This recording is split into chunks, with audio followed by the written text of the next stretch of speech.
Assalamualaikum warahmatullahi wabarakatuh. Perkenalkan, nama saya Indrawati, NIM 210222179.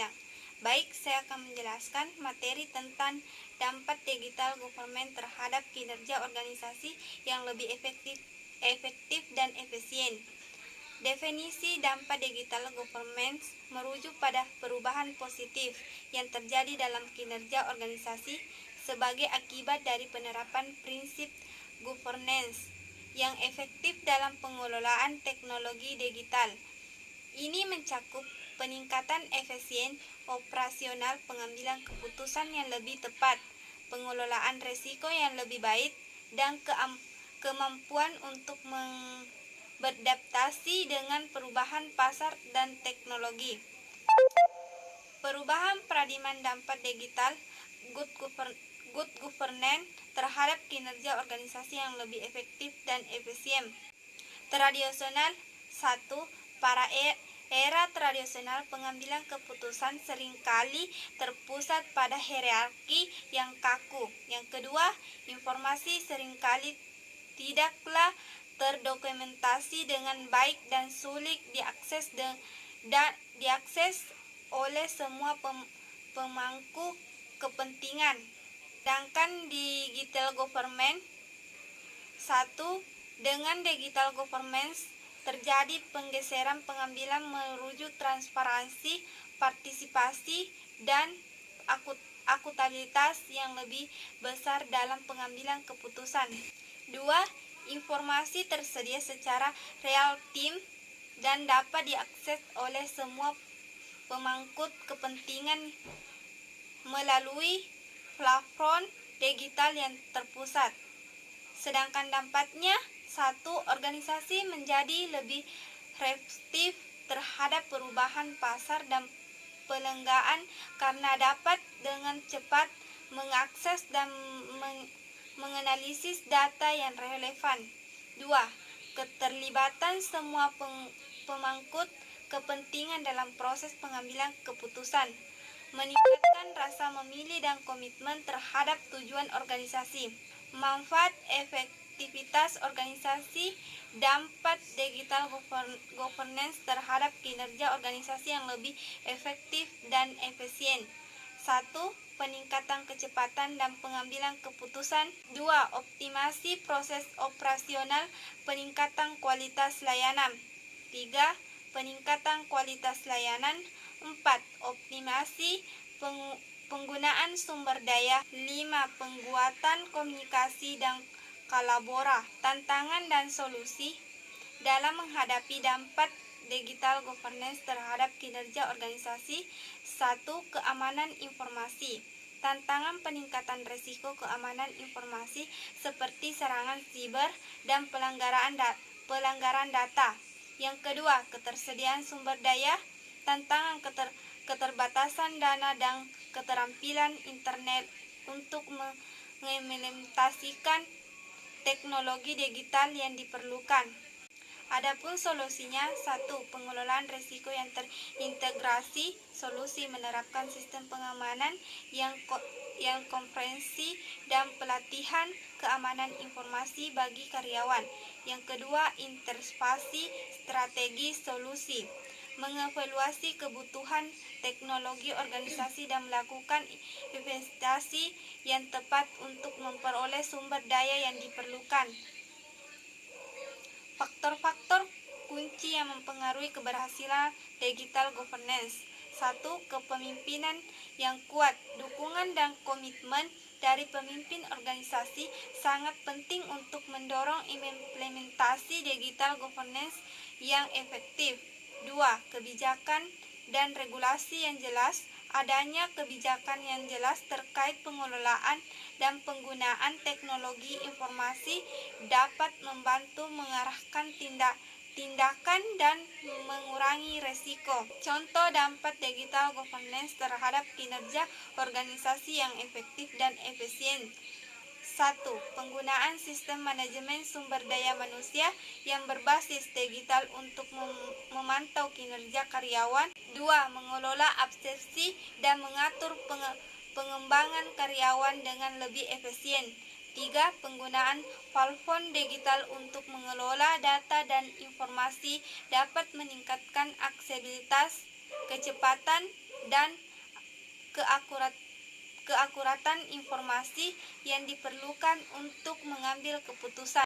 Baik, saya akan menjawab pertanyaan dari teman-teman. Adapun pertanyaan pertama dari Asnita, bagaimana cara pemerintah mengembangkan e-government yang baik dan tepat sasaran? Yaitu pemerintah dapat mengembangkan e-government yang baik dan tepat sasaran dengan beberapa strategis yang lebih efektif. 1. Meningkatkan kesadaran dan pemahaman. Pemerintah harus meningkatkan kesadaran dan pemahaman tentang pentingnya penggunaan teknologi informasi dan jaringan komunikasi dalam pengembangan government. 2. Meningkatkan kepastian sumber daya manusia. Pemerintah harus meningkatkan kepastian sumber daya manusia di bidang teknologi, informasi, dan komunikasi. 3. Mengembangkan industri telekomunikasi dan teknologi informasi. 4. Mengoptimalkan pemanfaatan teknologi informasi dan komunikasi. Pemerintah harus mengoptimalkan pemanfaatan teknologi informasi dan komunikasi dalam pengembangan e-government. 5. Meningkatkan pelayanan publik. Pemerintah harus meningkatkan pelayanan publik dengan memberikan informasi dan pelayanan yang lebih baik kepada warganya. Pertanyaan selanjutnya dari Nurul Aulia, bagaimana keterbukaan informasi dapat mempengaruhi proses demokrasi dalam suatu negara? Yaitu keterbukaan informasi memiliki peran penting dalam mempengaruhi proses demokrasi dalam suatu negara. 1. Meningkatkan transparansi. Keterbukaan informasi memungkinkan masyarakat untuk memilih akses informasi yang lebih luas tentang keputusan dan tindakan pemerintah. Kedua, meningkatkan partisipasi masyarakat.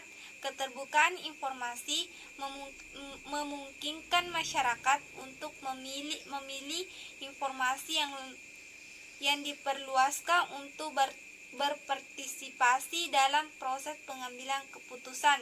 Ketiga, meningkatkan akuntabilitas. Keterbukaan informasi memungkinkan masyarakat untuk memantau kegiatan pemerintah dan meminta pertanggungjawab atas tindakan yang dilakukan. 4. Meningkatkan pengawasan publik. Keterbukaan informasi memungkinkan masyarakat untuk memilih akses informasi yang lebih luas tentang kegiatan pemerintah sehingga memungkinkan masyarakat untuk melakukan pengawasan dan lebih efektif terhadap pemerintah. Pertanyaan selanjutnya dari Nurdiana, bagaimana agar e-government di negara Indonesia bisa berkembang pesat layaknya yang terjadi di negara maju? Beberapa langkah yang dapat diambil. 1. Meningkatkan kesadaran dan pemahaman. 2. Meningkatkan kapasitas sumber daya manusia. 3. Mengembangkan industri komunikasi dan teknologi informasi. 4. Mengembangkan website pemerintah. 5. Mengoptimalkan pemanfaatan teknologi informasi dan komunikasi. 6.